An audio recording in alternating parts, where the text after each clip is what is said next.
जय माता दी दोस्तों, कैसे हैं आप सब। आज अमावस्या का दिन है।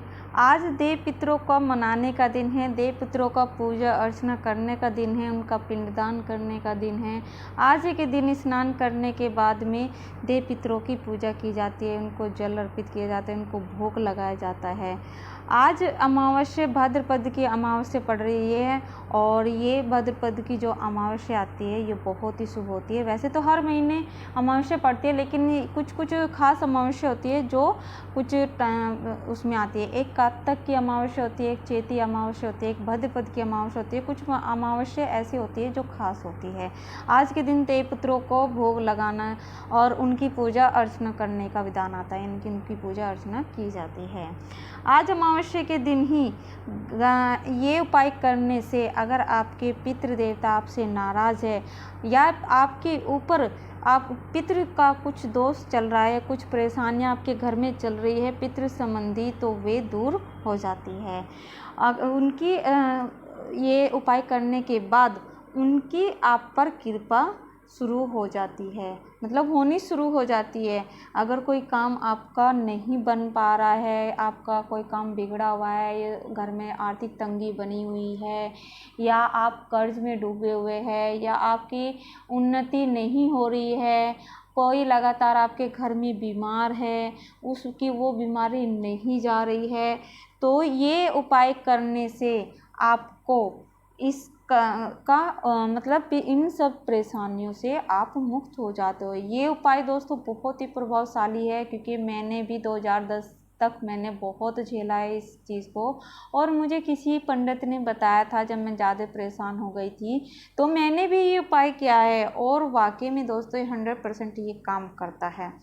जो मैं उपाय आपको बताऊंगी, जिस विधि से मतलब जैसे मैं आपको बताऊंगी वैसे आप कीजिएगा और देखिएगा कि आपके घर में जो आपके पितृ देवता है वो आपसे नाराज़ भी नहीं होंगे और उनकी कृपा आपको ज़रूर मिलेगी। जो आप उनको भोग लगाओगे, जो भी जैसे जो आप उनको जल अर्पित करोगे या भोग लगाओगे, वो सीधा सीधा उन तक पहुँचेगा, उनको मिलेगा। वे कहते हैं पितृ कौन होते हैं? पितृ होते हैं आपके घर के कवच, आपके घर के परिवार के ऐसा कवच होता है, ऐसा मुखिया होता है कि अगर उसकी मर्जी के बगैर, अगर वे चाहे, उनकी मर्जी के बगैर आपके घर में चाहे वे कितनी भी बड़ी दैवीय शक्ति हो या कोई नकारात्मक शक्ति हो, वो उनकी मर्जी के बगैर आपके घर में प्रवेश नहीं कर सकती। वे ऐसा कवच होते हैं कि हर परेशानी, हर मुसीबत आप से दूर रखते हैं।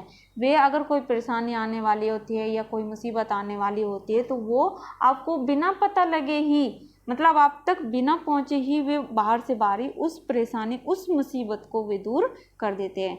जिस घर में पितृ देवता का अपमान होता है, मान सम्मान नहीं होता है, उस घर में धन धान्य की कमी रहती है।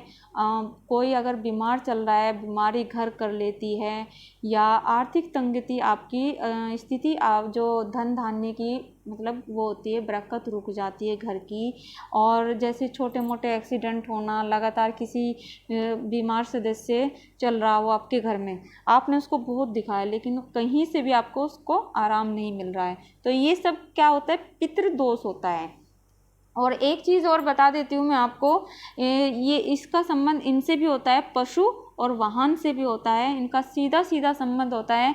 अगर आपको अपने परिवार के सदस्य या इन सब चीज़ों से भी समझ ना आए तो आप इस चीज़ से समझ लीजिएगा। अगर आपके घर में पशु है, उनका बीमार होना, उनकी मृत्यु होना, या कोई आपने वाहन लिया है उस वाहन का बार बार खराब होना, या अगर आपने किसी उसका वाहन को किसी शुभ कार्य के लिए लिया है और लेने के बाद में उस वाहन के आपके घर में नुकसान हो रही है, पैसे पे पैसा लगा जा रहा है, धन में कमी हो रही है, या वो वाहन आपको फाव नहीं रहा है, उसमें कुछ ना कुछ अड़चन आती है, या उसके द्वारा कोई नुकसान हो रहा है, तो समझ जाइए कि ये पितृदोष है। जिस घर में पितरों का मान सम्मान होता है, वहाँ धन धान्य की कभी कमी नहीं होती है। आपका घर सुख समृद्धि से परिपूर्ण होता है। जिस घर में पितरों का सम्मान या मतलब उनका मान सम्मान, उनका नाम पहले लिया जाता है। सभी शुभ कार्यों से पहले उनका नाम लिया जाता है, उनको पूजा जाता है। उस घर में कोई भी बीमारी नहीं रहती है। उस घर से हर मुसीबत कोसों दूर रहती है। उस घर में कभी भी कोई भी मुसीबत आपके घर में प्रवेश नहीं कर सकती, आपके घर में कोई भी मुसीबत नहीं आ सकती। वो इस तरह का कवच बन जाते हैं कि जिस तरह कहते हैं ना कि अगर आपने किसी चीज़ का कवच या किसी जैसे क्या बोलते हैं कवर डाल देते हैं किसी उस पे या कुछ भी, मतलब इस तरह का कवच कवच होता है जिसको भेद पाना किसी भी दैवीय शक्ति या नकारात्मक शक्ति के मुमकिन नहीं होता है। उनकी मर्जी के बगैर उस कवच को कोई भी भेद नहीं पा सकता है। तो ये पितृदेवता के कवच ऐसा होता है। अगर आपके घर में पितरों का सम्मान और उनको सारे शुभ कार्यों में सबसे पहले पूजा जाता है तो आपके घर में धन धान्य की जरूर परिपूर्ण रहते हैं। घर में आर्थिक तंगी का सुधार होता है। आपके उन्नति के नए नए मार्ग खुलते हैं। आपके घर में खुशहाली आती है, सुख समृद्धि का वास होता है। आपके घर में धन धान्य की कभी कमी नहीं रहती है। आपके परिवार में बीमारी कभी नहीं बनेगी। आपको पितृदेवता जो है कि सपनों के माध्यम से भी आपको वे संकेत देते हैं, आपको बताते हैं कि आपसे वे खुश है या आपसे वे रुष्ट है। सपनों के माध्यम से अगर आपको दिख रहे हैं कि पितृदेवता आपके घर के बाहर खड़े हैं और लाख बुलाने के बावजूद भी ऐसा नहीं है कि आपको वे आपके सदस्य के रूप में ही दिखाई देंगे, आपको वे किसी भी रूप में दिख सकते हैं। ये मत सोचिएगा और वहम तो आप बिल्कुल भी मत कीजिएगा, क्योंकि ये सब चीज़ें ज़रूर दिखती है और ये सब चीज़ें खासकर घर की जो लेडीज़ होती है उसको दिखती है, जो मुखिया होती है या फिर घर के जो मुखिया होते हैं, जो मैन आदमी होता है, उनको ये सब चीज़ें दिखाई देती है। अगर आपको इस तरीके से दिख रहे हैं, घर के बाहर पितृ देवता दिख रहे हैं और आपके बुलाने पर भी वे आपके घर के अंदर प्रवेश नहीं कर रहे हैं, तो समझ जाइए कि वे आपसे रुष्ट है, वे आपसे नाराज है। तो उनका नाम लेना बहुत ज़रूरी होता है दोस्तों। तो आपको उनको मना लेना चाहिए, उनका नाम जरूर लेना चाहिए। सर्वप्रथम पूजा करने से पहले उनका आप नाम लीजिए। अमावस्या के दिन उनको भोग लगाइए, उनकी पूजा अर्चना कीजिए।